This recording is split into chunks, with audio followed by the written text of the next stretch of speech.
What is going on, ladies and gentlemen? How you guys doing today? Welcome back to another live stream here.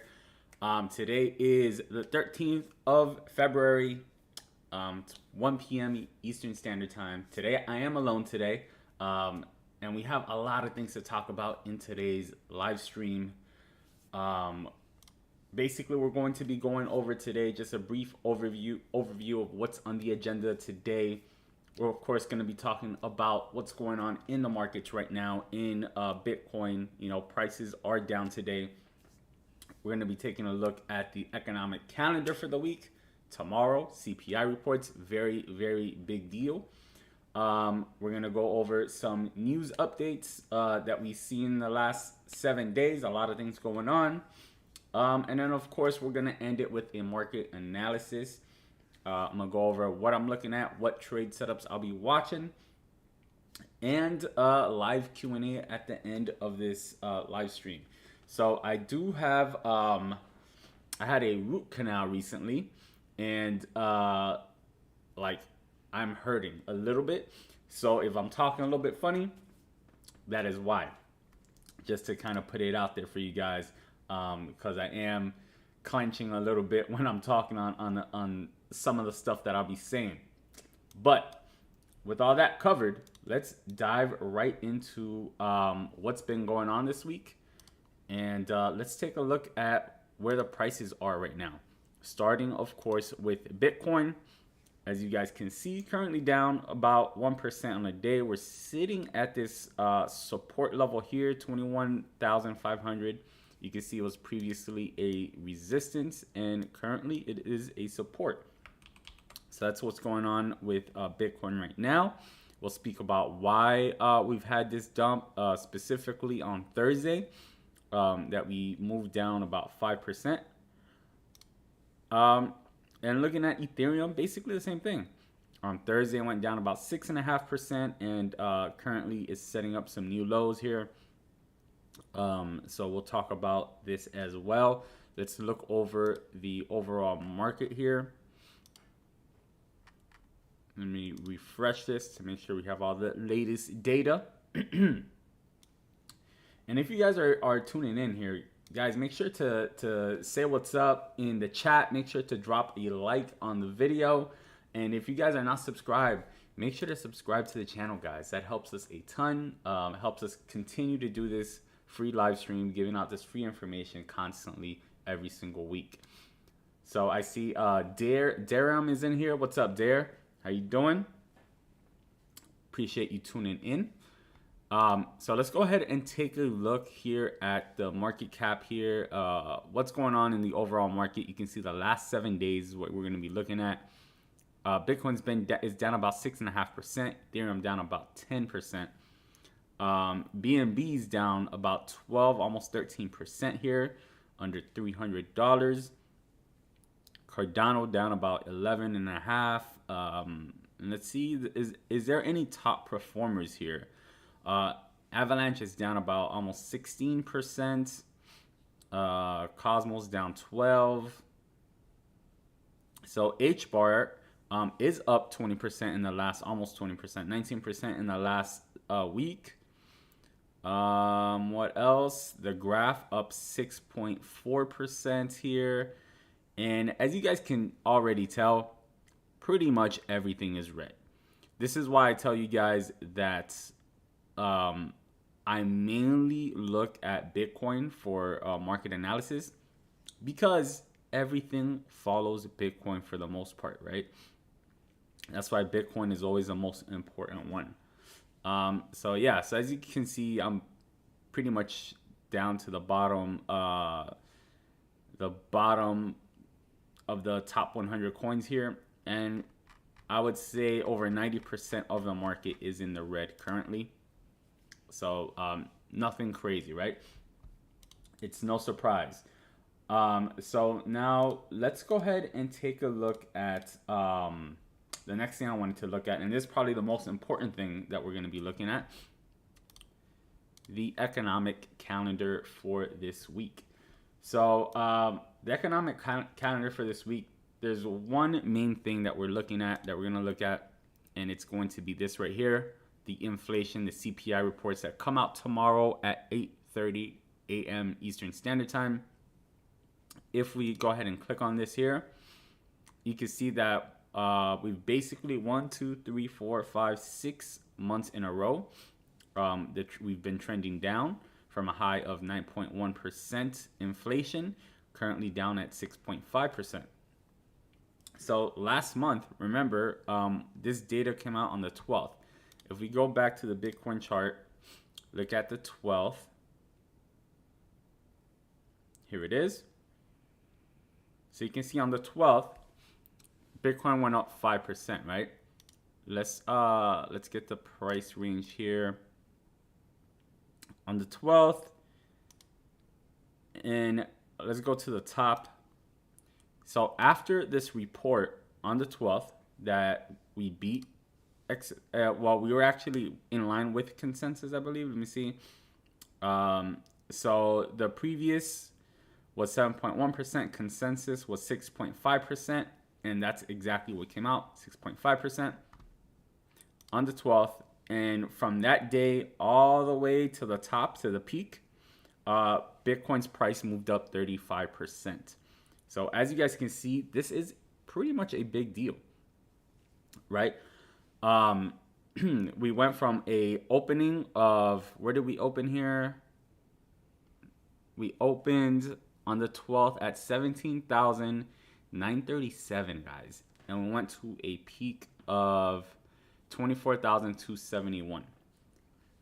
So that you have an idea of what a big deal and what a catalyst this CPI report is in the market structure, right?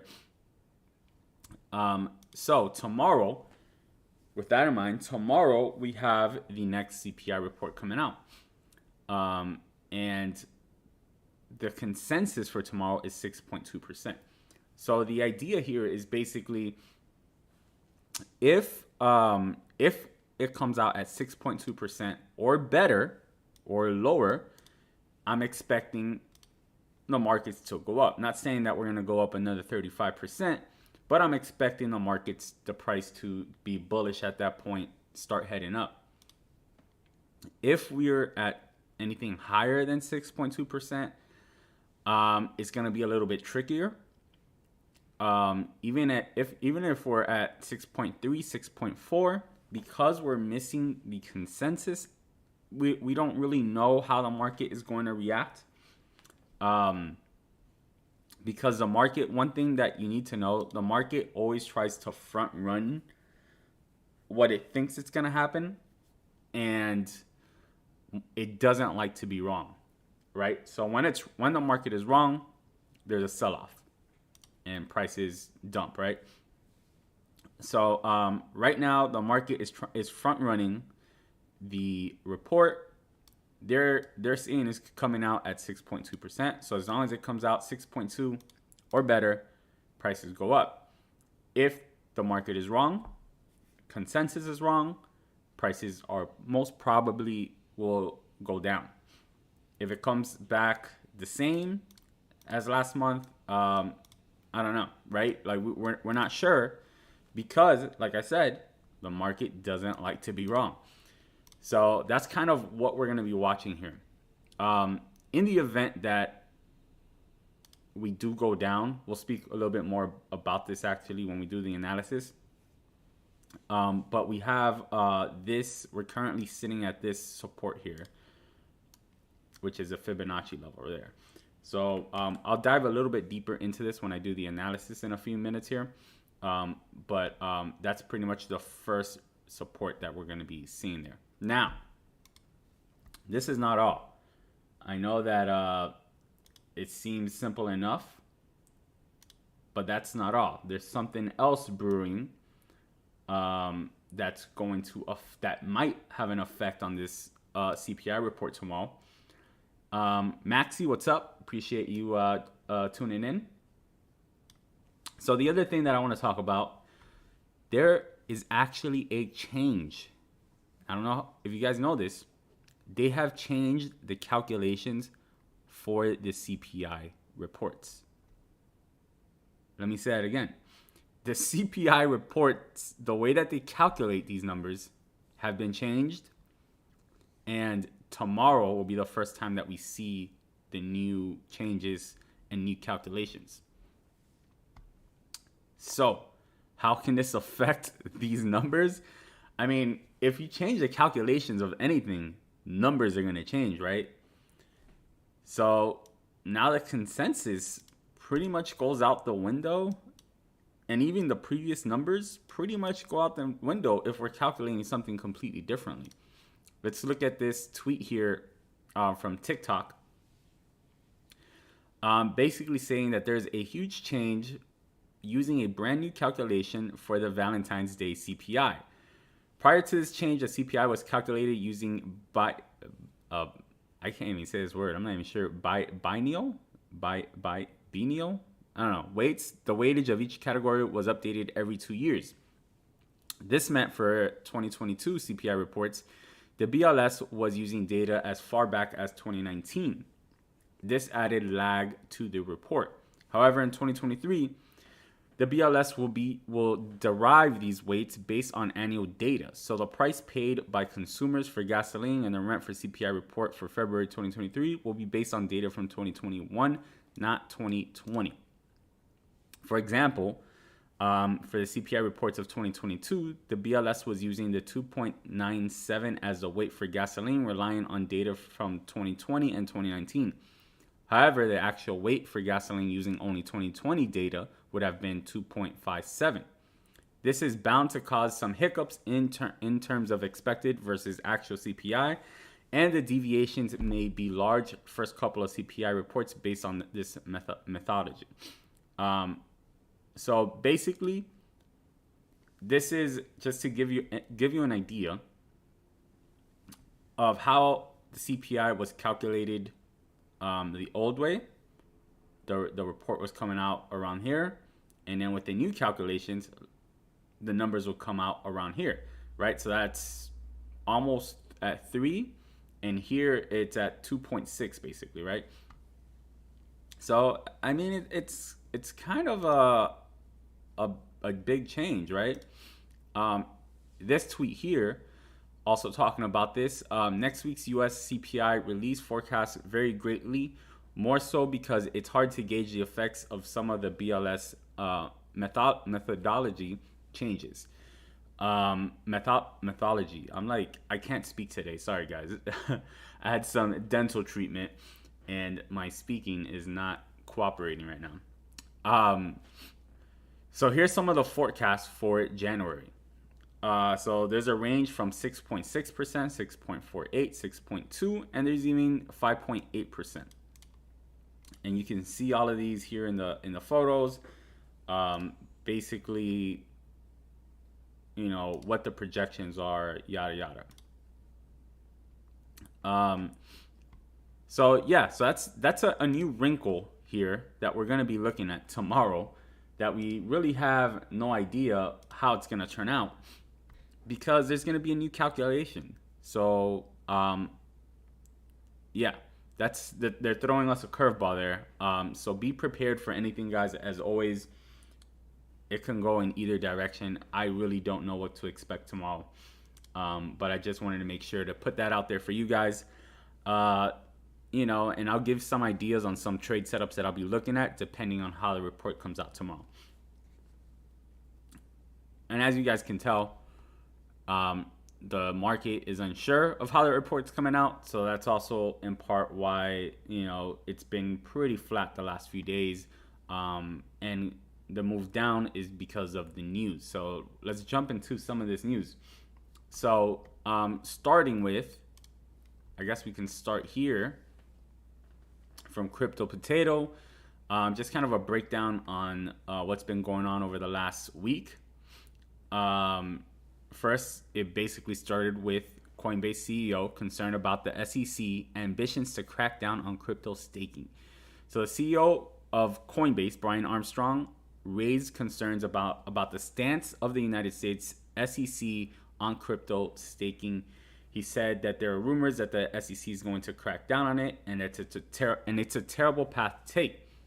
So soon after, he made those statements, we basically saw this. Kraken to shut down U.S. crypto staking service, pays $30 million fine in SEC settlement.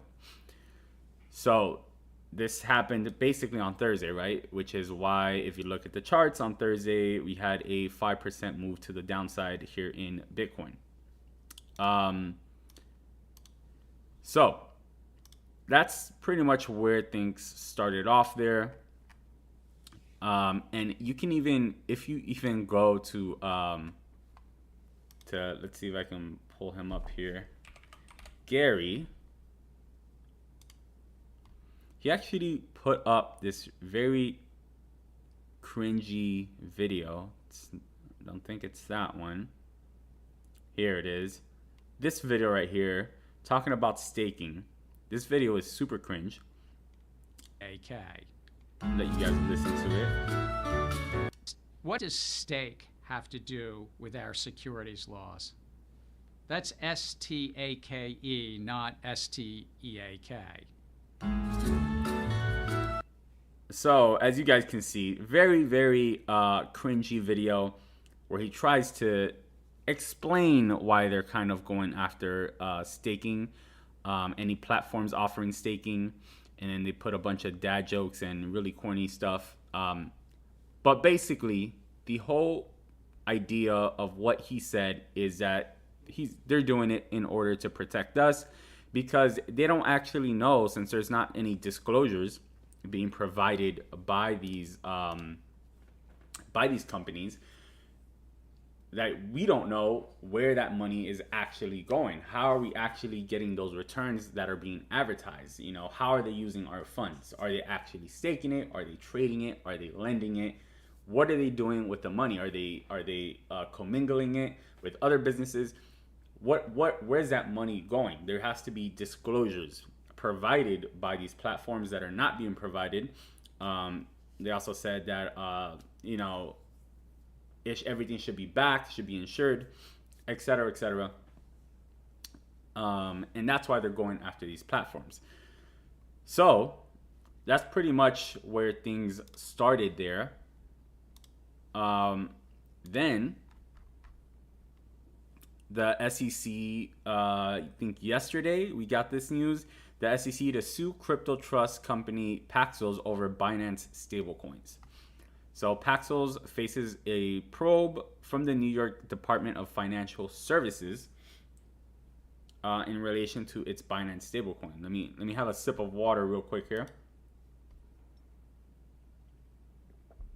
All right, so we got this yesterday, and then after that, basically we got I don't know where the article went, but if we go down here, I think it's this one right here. Paxos to stop minting stablecoin bUSD following regulatory action. So I think this came out today, this morning, that they will no longer be minting bUSD. And then Binance also spoke on this, and they're pretty much moving away from bUSD. So if you have your money in bUSD, I recommend to take it out of bUSD and switch it for something else, because it's no longer going to be, it's still going to be managed, but it's no longer going to be minted, and they're going to basically phase it out, right? As you guys can see here's when Paxos will stop minting Binance USD. So it will stop the issuance of bUSD February 21st. But it will still continue to manage it and all that. And you have basically like a year to, if you have money in bUSD, you have basically a year. Right here it says, we'll continue supporting bUSD until at least February of 2024. So you have basically a year to get your money out of bUSD. It will no longer be using bUSD, and Binance basically said the same thing, saying Binance will continue to support bUSD for the foreseeable future. We do foresee users migrating to other stable coins over time. So yeah, they're no longer going to be using that. They're probably going to be coming up with some other stable coin. But for now, there will be no Binance stable coin anymore. So that's basically what hit the markets yesterday and today, basically. Another thing that's been going out that came out yesterday, of course, Coinbase claims its staking products are not securities. And last week, Coinbase slumped basically 22% because of what happened on Thursday with Kraken. If the SEC is going after these exchanges and platforms, of course, Coinbase, which is a publicly traded company, is going to be hit by it as well, right? So they're saying that its staking products are not securities, and they're going as far as saying that they will happily defend staking in U.S. court. So they're saying that they're very happy to take the SEC to court to defend staking in the U.S. So where does that leave everything? It's tough to say. It's tough to say, honestly. I don't know. Things are looking, the SEC. It feels like the SEC is preparing for their own stable coins, for the government stable coins. So in order to prepare for it, they're trying to take out all the stable coins in the U.S. Well, all the staking. They're trying to take out. For the as far as the bUSD, they're trying to take that out in order to make room for the government's own stable coins. And then as far as staking, I don't know where that will leave the market. But remember, you can still stake, just not on platforms in the US, as far as what's going on here with the SEC going after these platforms. So, staying on that subject, here Nexos reveals date when it will halt Earn program for US customers. And that's going to be on April 1st, 2023. So if you have any funds on their Earn program, make sure that you take that out before this date as well. And yeah, the SEC is not playing games, guys. They are going after everybody, any platform in the US that is offering staking. They're going after it right now. In other news, what else do we got here today going on this week? We found out that PayPal owned $604 million in crypto last year. So basically that means that they were holding that money for its customers, on its customers' behalf, which was a lot more than what they had in Q3 last year. And the last thing here is that local Bitcoins shuts down amid crypto winter. So if you don't know what local Bitcoins is, it was one of the first places to really trade, buy and sell Bitcoin. It was a peer-to-peer trading platform, and basically you can trade with anyone in the world. So it's actually been offering its services for over a decade. So it's crazy to see that they're no longer going to be running. I remember when I first got into crypto. That was one of the places for people to buy crypto, even though I never really used it personally myself. I do remember looking into it. So that's pretty crazy as well to me, as far as one of the things currently going on right now in because of how long and how far down crypto's gone, right? So now that we've pretty much gone over all the news, we've broke down, kind of looked at prices. We've gone over the economic calendar, gone over the news. So we're ready to do a Bitcoin price analysis, where I'm going to do an overview of what's going on the daily, on the weekly. We're going to be talking about the Golden Cross. We spoke about this last week. So that's a good one to talk about. We're going to look at it.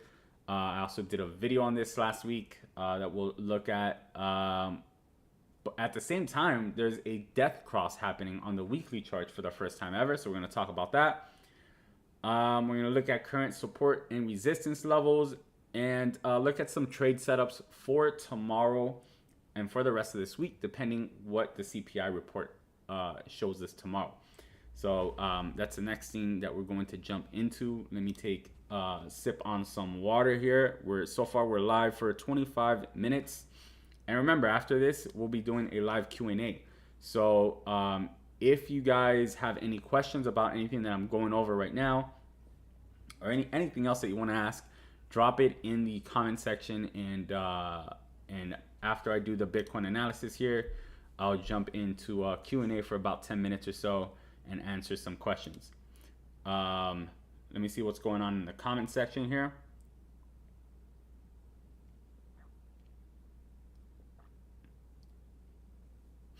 Maxi, you find it hard to buy Bitcoin in New York? Yeah, New York has been very difficult to buy Bitcoin for a while.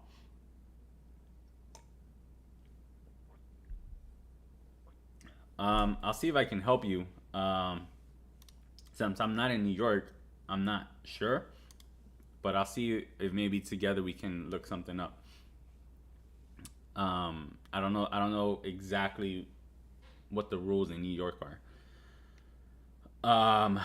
But yeah, I'll definitely look into it here through the Q&A section. So let's go ahead and do an analysis. Let's pull up the chart here. All right. So let's go ahead and take a look here. So the first thing that we want to look at is the big thing that happened, right? The big thing that happened is we got this golden cross here. If you don't know what a golden cross is when the 50-day moving average, which is this one right here, crosses above the 200-day moving average, which was this one right here. Now, that basically says that the trend is reversing and that the short-term trend is going up instead of down, right? So usually, and if we look here, I have a chart set up, I believe. Let's zoom out here, see if it's still set up. All right, so all of these circles are every time that it's happened, and obviously the ones that say fell is because even when that happened, it failed. The price failed to go up, right? So you'll see that in a lot of them it did go up, but you'll see that in some of these cases it also failed. So I break this down much deeper in my recent video. Where's my page here? Bring this up on the screen real quick.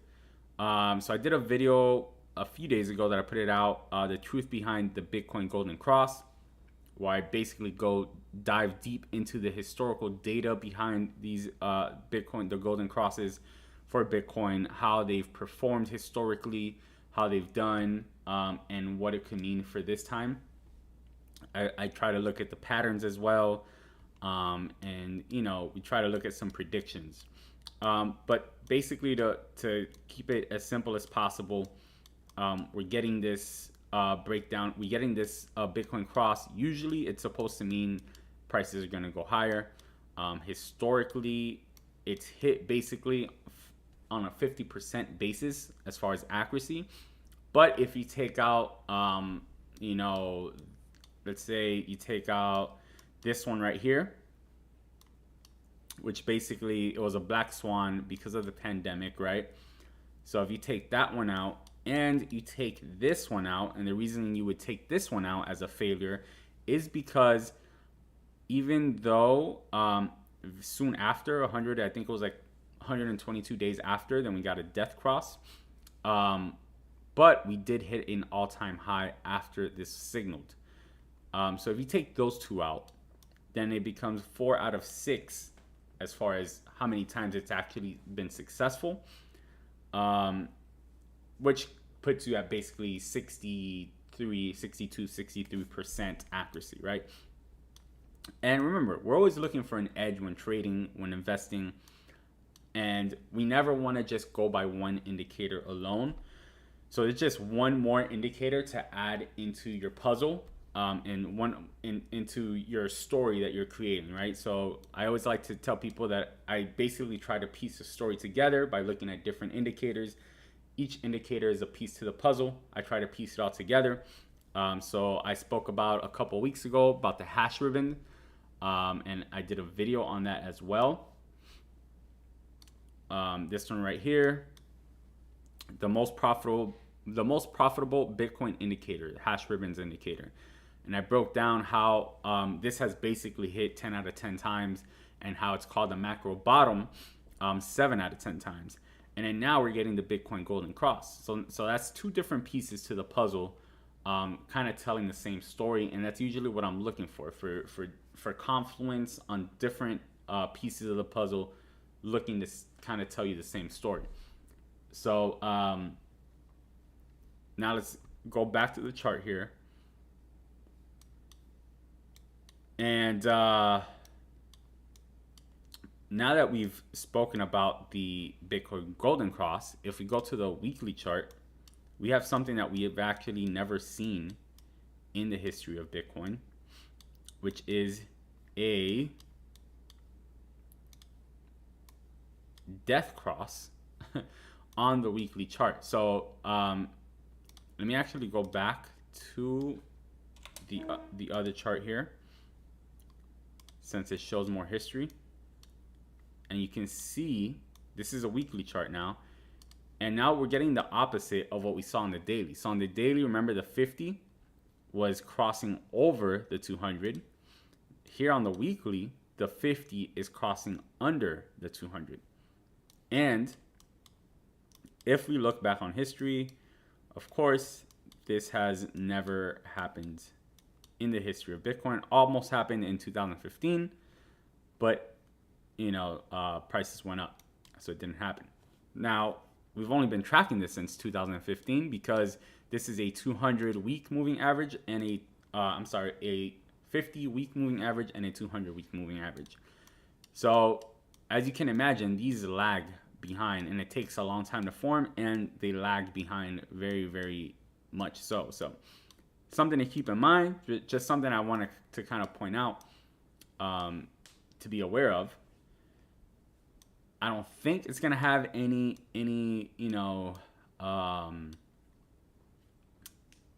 is gonna impact the price in any way. But it's something that's never happened, and people are talking about it, so I want to make sure to mention it here. Now the next thing, last week we saw that we closed down 5%. The week before that we closed down 3.5%. And this week we started off down. We're down about 0.5%. And basically, what happens tomorrow is what's gonna basically change this week, and it's gonna be a catalyst for the rest of this week and possibly even the rest of this month. So, with that said, if we get a CPI report that's positive, you can expect, and I'd be expecting a move back to the upside.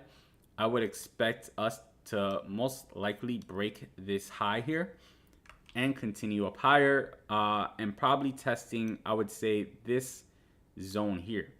So that's going to be between $25,000 to like $26,000, $27,000. If we pull up the volume shelves here, and let's kind of do this so it could give us a little bit more info here. So and if we actually make it even smaller here, I want to get all the price info in this so we can really see the volume shelves here. And you can see here how the volume shelf, there's basically, after this resistance where we've been stuck at, if we break above that, there's a drop off in volume. Look at this. Look at this right here, right? There's a gap. There's this big gap here. So what that tells me, there's a possibility that we can push up if we break this resistance here, which is the last barrier here in the volume shelf. We could break up to this, not only this resistance here, which is around that $26,000 range, but potentially up here, right? This is where the volume shelf begins again, and that would be the next main resistance here in the volume shelves. If we look at the historical data as far as price, what price used as support and resistance, kind of shows the same story. Look at this. That was a support, right? Where's that support? That support's basically exactly where this volume shelf is, right? That's not a straight line at all, but just to give you an idea, that's basically in here, right? So what that shows is that if we break above this, there's the potential to move up into this range, into this volume shelf here, which sits between basically like $28,000 to $30,000. And if you go back further, you'll see that again, that shelf there, that volume shelf there, was a support. All the way back here in 2021, it was support. It was a support back here in 2022, and it was even a support back here, all the way back here again in 2021. So this has played a support many times, and I expect it to be a resistance here now. But that's basically where, like, what that move can be. If we get a positive CPI report tomorrow, I'd expect possibly a move up to that volume shelf, because when we lost it, look at when we lost that support here.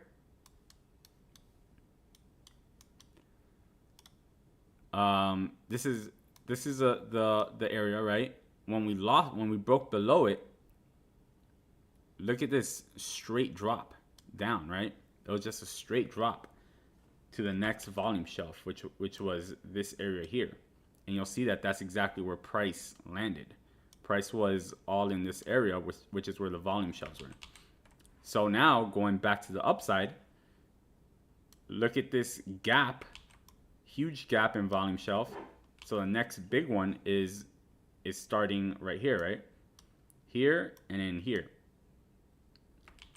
So something to keep in mind, depending if we get a positive report tomorrow, that could be something that we see. Now, if we get a negative report tomorrow, then we're looking at something a little bit different. We're going to be seeing prices probably go down. I would expect us to retest $20,000. Using that same idea of volume shelves, you can see that's basically where the biggest volume shelf is, sitting at 20,000. You could also see there's basically let me move this here. Let me remove the volumes for now. You can see that there's also, of course, this Fibonacci level right there. That's around that $20,000 range. We'll also have these moving averages there for support. And of course, we have the CME gap at $20,000 as well. So there's a lot of things there that would probably cause Bitcoin to go down there if we get a bad CPI report. That's where the support levels will lie. And there's even potential for us to retest these breakout levels down here, because there's a lot of liquidity that that price never came to. So whenever you see these big green candles like this, these are really big impulse moves. Usually when there's big green candles, there needs to be a retracement for the full candle before it continues up. You can see it with this candle right here. It's basically been a retracement for almost a complete candle. And that's something that we could potentially see here. So if that were to happen, that would mean that we could potentially once again see $18,000 and $17,000 price range. Again, this is all going to depend what happens tomorrow. Tomorrow's going to be that catalyst for the price, probably for the remainder of this month. So the way that I'm going to personally be playing this, I'm looking for major levels, right? And I want to play those breakouts at those major levels. So right now, you could probably use 22,000 for upside. A break above 22,000 potentially could be a breakout entry for a long, and a break down below 21,000 could be a breakout entry for a short. So now 22 could be risky because we're so close to 22,000 right now. You could give yourself a little bit more room. You could even play this level up here. So that's more like 22,500 ish. Above that, you could maybe take an entry instead if you want to give yourself a little bit more room, because you don't want to be caught in a fake out with uncertainty in a market with the leading up to the report tomorrow. I think 21,000 for the breakdown is fine. There's over $600 of space there, so I think that's a pretty decent level. If not, if you want to be safer, you can play a breakdown below $20,000. And also, if you want to be very safe, you can play a breakout above the recent high here. So those are the levels that I'm watching. Those are some trade setups that you can use. I would be risking very low percentage of my portfolio on this. I'd probably be doing around 0.5% to 1%. So definitely, I would say under 1% risk per trade that you take here, per trade setup, if you do decide to play that tomorrow, because those things could be very volatile. And, at the end of the day, we don't know what those reports are going to say, how they're going to come out. So just to be safe. What else did I want to talk about here? We spoke about the golden cross, the death cross, the support and resistance levels, what to expect tomorrow. So I think I pretty much covered it all here as far as the analysis. Now I'm gonna do a live Q&A.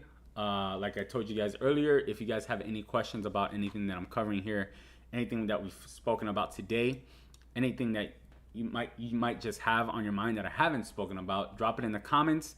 I'm gonna give you guys a few minutes to do that. I'm gonna go over the questions you guys have, and then I'm going to answer those questions. Let me drink some water. I see some questions already there.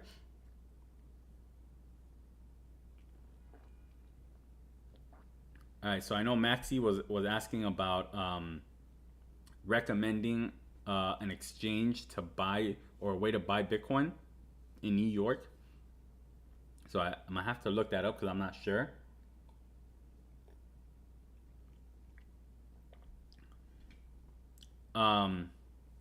Johnny's asking, why is bUSD being sued, or what's the story? Does this affect all the companies being using bUSD? So they're being sued because the SEC is saying that they're selling that it's a security, and basically it feels like they're trying to make room for their own stablecoin, right? So how is it going to affect the market overall? I don't think it's going to affect it too much. What they've said here is that they're basically going to stop using it, and they're going to stop minting bUSD, and they're going to, they have their own stablecoin. So PAXOS has its own stablecoin. And then in the report, Binance also said that they're going to stop using bUSD and using a different stablecoin. So basically, as you guys can see here, it was reported that that they're selling bUSD as an unregistered security. So that's why they're suing it. That's basically the whole story there. I don't think any companies will be affected by it. They're gonna keep supporting bUSD for the next year. So just move your money off of bUSD and you should be fine. I don't think it should affect any other companies.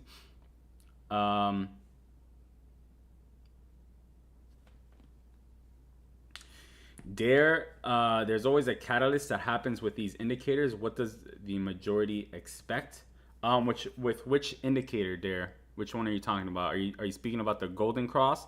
So if you're speaking about the golden cross, then the expectation is for the prices to go up. But like I broke down in the video that I did, if you want to kind of if you want to watch that, an interesting thing that I've seen with these is that a lot of these times we get 2 of them before the price goes up. So right here we got a golden cross, death cross, golden cross, then it went up. And then before the last bull market, the same thing. Golden cross, death cross, golden cross, then it went up. So are we going to get the same thing this time around? Golden cross, death cross, golden cross, then it goes up? I don't know. But the overall sign of the golden cross, the edge is to the upside. And if you've been playing the upside every time we've gotten a golden cross, you'd be in a lot of profit right now. So that's the side that I'm playing. And this is for long-term investments. I'll be playing the upside for those for that indicator. All right, Maxi, let's take a look. See if we can find anything on that. How to buy Bitcoin in New York.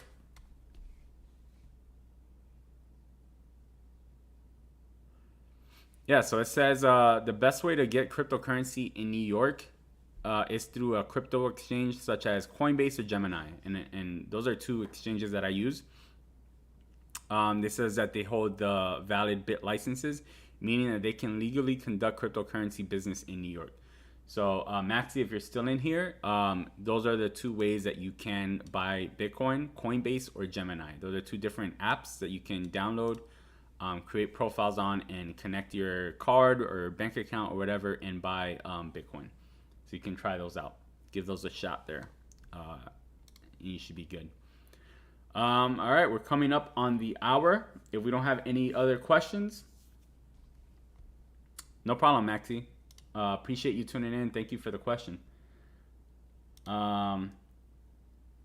If there's any other questions, let's see. I think we're good on the questions. I don't see anything else. So just kind of a recap of what we went over here. Basically went over all the current market, where it's at right now as far as Bitcoin, Ethereum, and all the other altcoins. We looked at the economic calendar. Of course, tomorrow we have a big day because the CPI report's coming out. That's always a big catalyst for the markets. Last time that we got that, Bitcoin went up over 35%, from the day of the CPI report to its peak, its recent high. Went over the news. Of course, the news right now in the crypto world is with the SEC cracking down on the stable coins and cracking down on platforms that are offering staking in the US.